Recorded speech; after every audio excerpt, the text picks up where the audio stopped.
So here's an update. Your call has been forwarded to an automated voice messaging system. At the tone, please record your message. It's Jason, the pastor of New Hope Church. Just was hoping to reconnect with you again. Would love to continue the conversation about our church possibly renting the bodega and the commercial spaces next to it. When you get this, you can call me back. Hope to talk to you soon. Bye.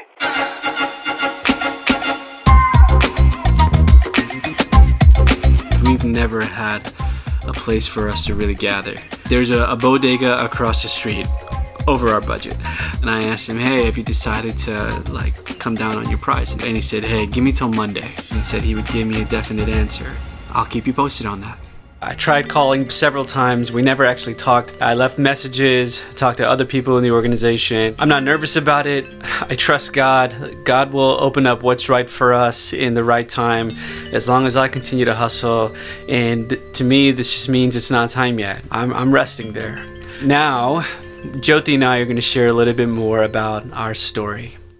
In December of 2011, we were visiting Jyothi's family for Christmas and had dinner with some friends. We were talking about our next steps, and the conversation ended up going to church planting and planting in New York City. And at the end of that meal, as we were walking to the car, all of a sudden, I just had this huge desire for us to plant a church in New York City. And I brought it up to you later that night. Do you remember that? Mm-hmm. And what were your thoughts? Pretty much that you were crazy. Yes. I was born and raised in New York, and everyone was leaving the city to expand their family and thrive. And I'm like, you want to go back there?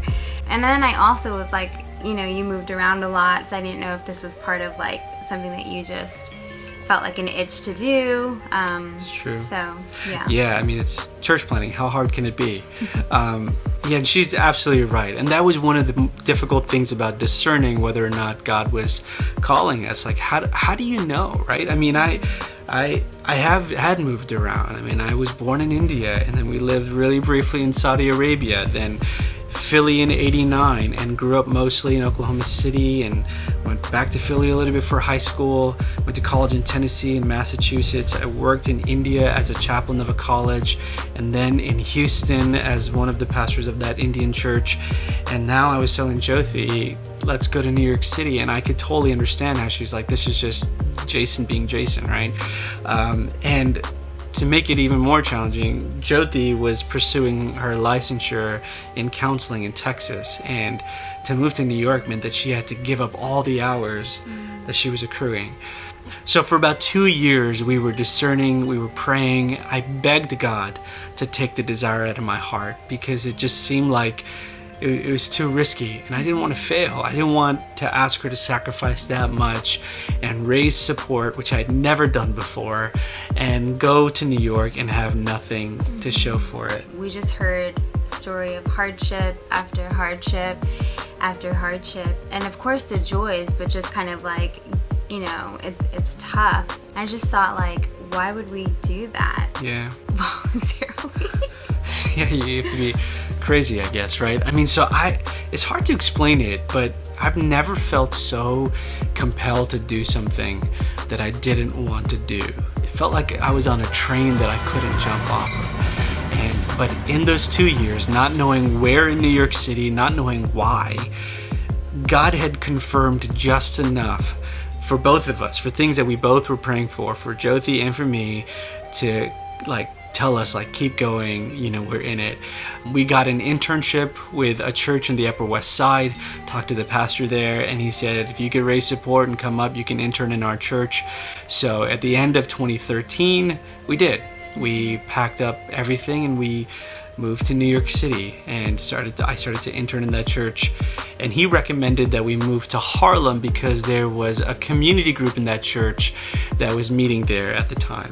But we weren't really sure still whether or not God was calling us to plant a church in Harlem. It was almost like we were in Harlem, but that's where we were going to be as we tried to figure things out. It was really hard to explain to our partners and everyone that we're trying to get to know the city and understand how to do ministry here. We were praying to God for direction and clarity. It was tough. It was tough to kind of understand what to do next. We're working in the city, we're living in Harlem, we're interning in this church, getting involved in that church in the Upper West Side, and discerning what is God calling us to do. We made great friends. I was building relationships with pastors in the neighborhood, but there was still this sense that we didn't really belong there. We didn't know how to make sense of our story and the story of the place. And I had to face the question again. We're here to plant a church in New York City. God, do you want us to plant a church in Harlem? Because we don't have much fruit there. And as we learned about the place in those years, the story of Harlem, where in the 50s it was about 95% black, and in like 2008, I think there was an article in the New York Times that said it was less than 40% or about 40% black. And so the story of the place is people moving in and gentrifying the neighborhood, and others are priced out and forced out, and just felt like, are we a part of the problem? It just didn't feel right for us to plant a church at that time, not knowing how we and the people that we were in community with would really fit the story of the place. So in 2016, I told the lead pastor of the church that I just don't see how we could plant a church here right now. And maybe if we are sent out with a team, but it just doesn't make sense. We don't think that we're the right people, and this is the right time for us to plant a church. And 1 week later, he asked me to become the next lead pastor of the church. It was hard because while, like, on one hand, it was more stability for us and structure, and we didn't have to do a lot of the discerning of, like, what do we do next? A little part of me was questioning, but we came here for church planting, and what does that mean about Harlem? And we had so much conviction, and what about our whole story? So I really struggled with that. When we took a step back, it looked like this was the right decision. And there were other ways that God had prepared us for that and confirmed that, but I told the lead pastor yes. So I became the pastor in 2017, and we got assessed by Acts 29. Our church was an Acts 29 church. They gave us some really difficult news. They basically told us that either the church wasn't in a place that could survive, and the direction that it was going, it would basically close on itself. And they gave us two options. They really encouraged us either to replant, which is like remodel and restructure the church, or to close the church fully and plant a new one. And it was like whiplash. We did not expect it. I mean, keep in mind, I had not even been the pastor for a year yet, but they were willing to speak some really difficult words in love. In that process, I'll say, I went to a conference called the Advance Initiative. And this is a conference that tries to inspire South Asians to plant churches. And we were talking about church planting in America with other Indians, talking about the gospel, talking about making an impact in our city. As an Indian, I'd never been a part of anything like that before. A part of an organization or participating in a conference that wanted to inspire Indians to plant churches, and all over the smell of curry. There was nothing exotic, nothing foreign. It was like God was saying that Indians have a seat here in the kingdom as God is building it in America. And it was such a powerful experience. In December of 2018, we officially closed the church. And that was one of the most difficult decisions we've ever made. But I can't explain how much courage God was giving us. It's like every morning I would spend time in the Psalms, and I'd be with the Lord, and I would pray. And each time I did that, no matter what despair I was feeling, it was like God was putting his hand on my heart and saying, just keep going, just keep going. I'm in it, I'm in it. And around that time, from the time we announced that the church was closing to the time we actually closed, God really did start to gather people around us.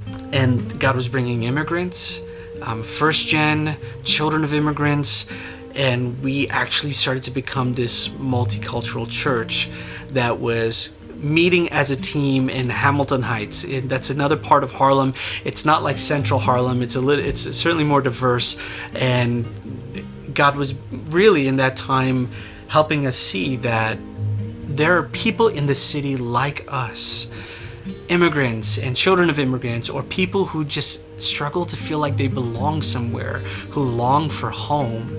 And even though we have so many differences among us within our church and even in the neighborhood, we realize that we did come together with this story, with this commonality, that we are longing for home. And we believe that Christ is the one that makes a way for us to experience that.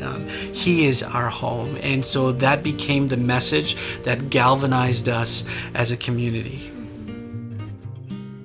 So looking back on that, when you think about everything that God was doing, I think it was important for me to see that some things have necessary endings, and it doesn't mean that was a failure. I realized that God, it was the end of a chapter, and it was the beginning of something new. God was really doing something new in us, in the team that was forming around us. Having that team, I mean, just knowing that we weren't alone was such a gift from the Lord. And around that time, we met Stadia. So we got introduced to Stadia in August of 2019. We got assessed by them, but it was so encouraging. I think they had two people specifically from New York. One pastor that I know really well from City to City has been an encouragement to me, and another pastor in Harlem that was there that looked at both of us and said, God is clearly calling you to Harlem. And like that vote of confidence from the assessors, particularly from them coming from New York City, was just like a shot in the arm. And they provided a strategy for us, and we were implementing it. Finally got a place in Harlem. So after moving around 4 or 5 times, in the beginning of 2020, we got a place at a banquet hall. We were renting it week to week. And did preview services. We did preview services, building it all up to launch. And on March 1st, 2020, we launched New Hope Church. Except it was 2 weeks yes, before our city shut down because of the pandemic. That's right. About 2 weeks after we launched, after March 1st, 2020, COVID hit our city, and we had to stop gathering.